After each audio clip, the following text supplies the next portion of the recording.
Assalamualaikum warahmatullahi wabarakatuh.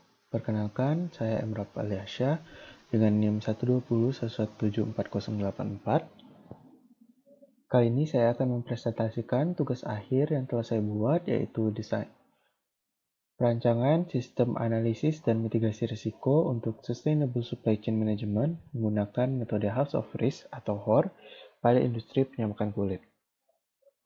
Yang pertama, pada bab 1, yaitu dapat dilihat tentang industri penyamakan kulit itu sendiri. Yang pertama ada definisi dari penyamakan kulit, yaitu merupakan proses untuk memisahkan kulit dari hewan menggunakan berbagai macam bahan kimia dan operasi mekanis.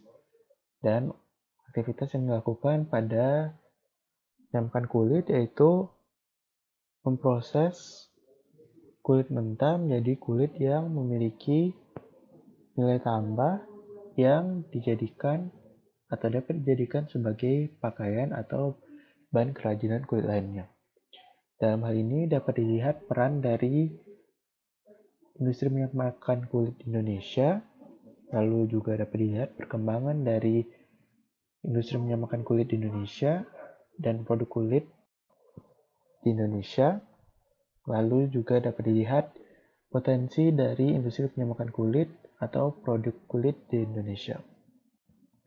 Selanjutnya, dapat dilihat alur dari proses produksi di penyamakan kulit yang dapat dilihat bahwa terdapat 3 tahapan utama, yaitu ada beam house, tanning, dan finishing yang akan menghasilkan produk kulit atau kulit tengah jadi, di mana setiap tahapan tersebut memiliki banyak proses yang dilakukan, di mana proses-proses tersebut menghasilkan limbah, di mana limbah tersebut dapat berupa limbah bahan kimia, limbah padat, dan juga limbah cair, di mana limbah-limbah tersebut akan dilakukan pengolahan untuk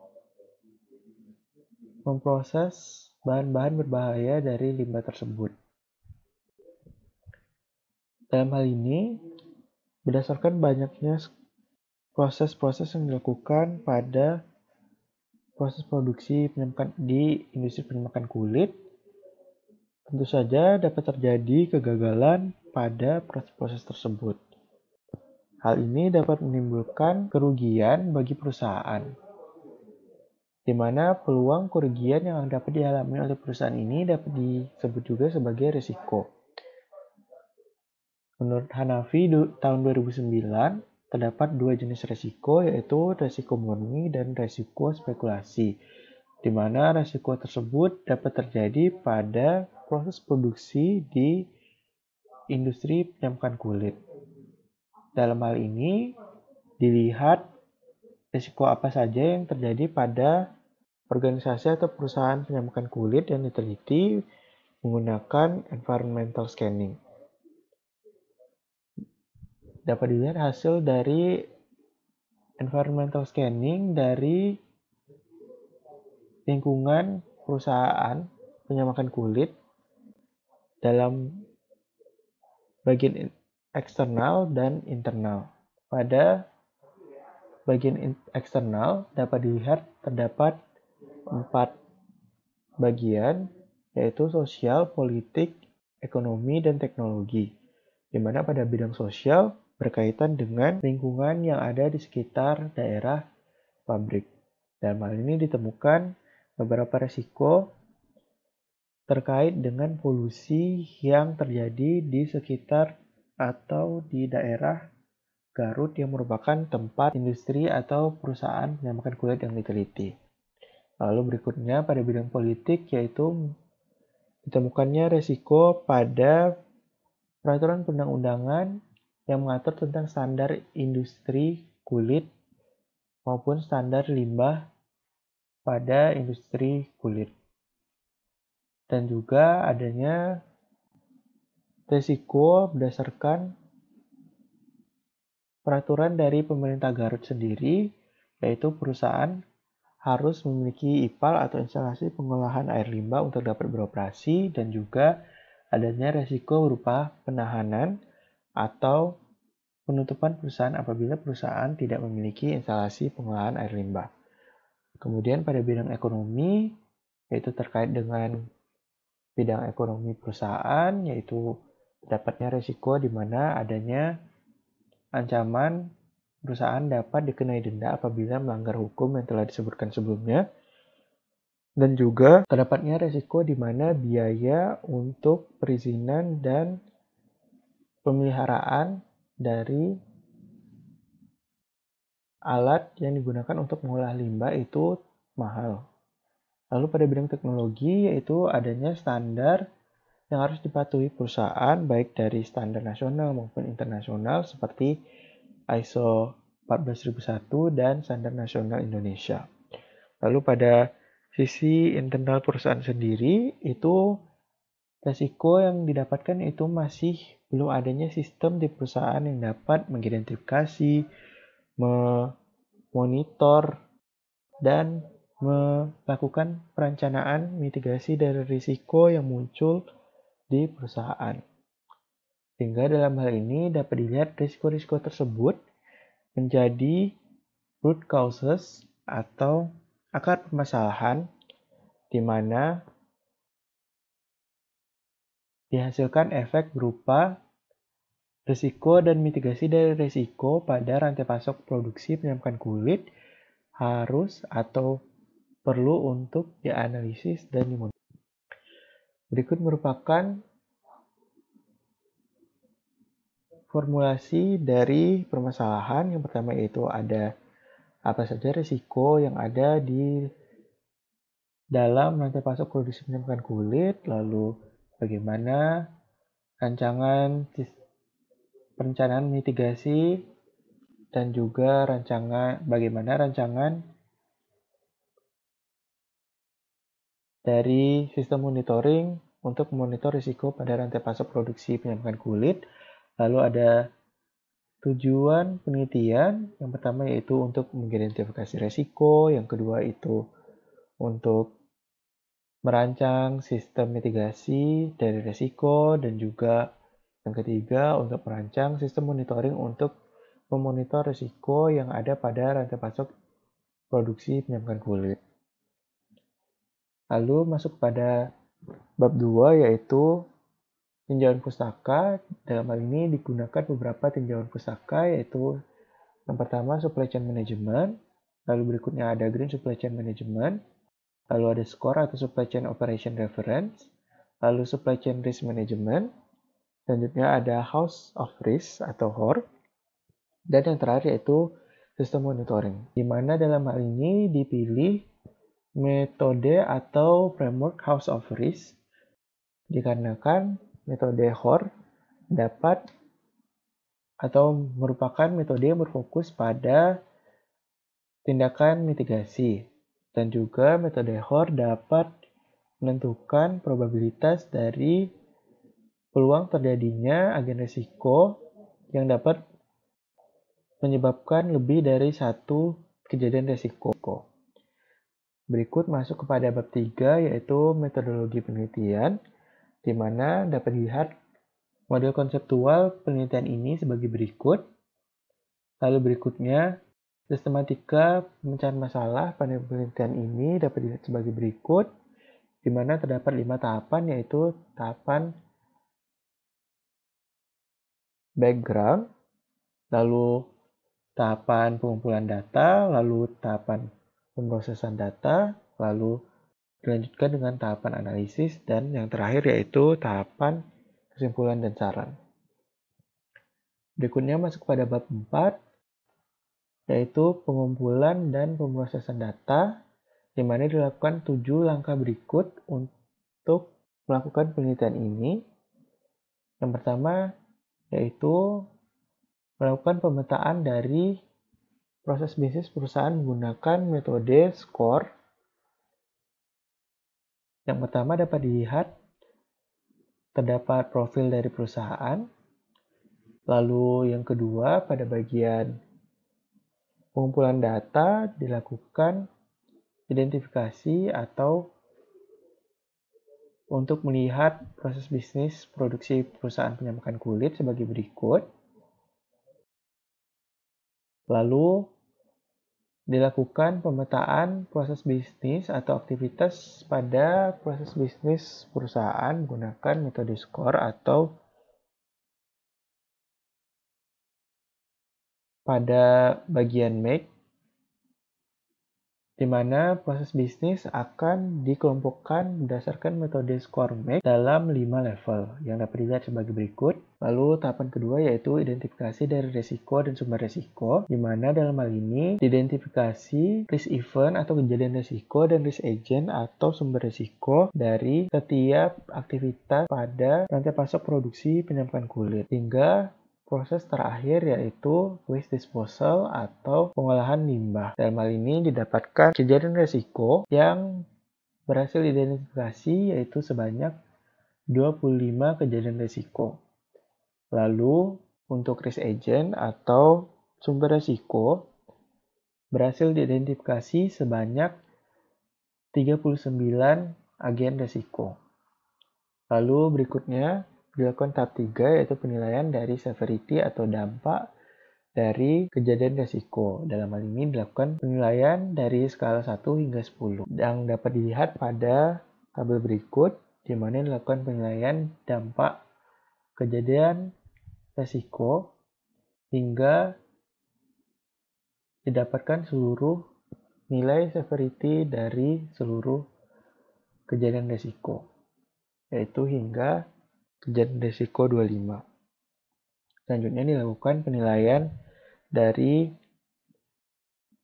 peluang kejadian atau peluang terjadinya sumber resiko atau risk agent, di mana dilakukan penilaian dari skala 1 hingga 10.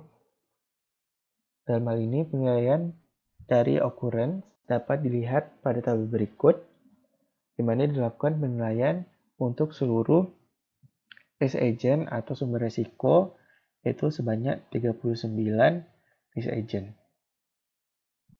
Selanjutnya dilakukan penilaian korelasi atau hubungan dari risk event dan risk agent dengan skala penilaian mulai dari 0, 1, 3, dan 9, di mana 0 berarti bahwa tidak ada hubungan sama sekali dan 9 berarti memiliki hubungan yang sangat erat.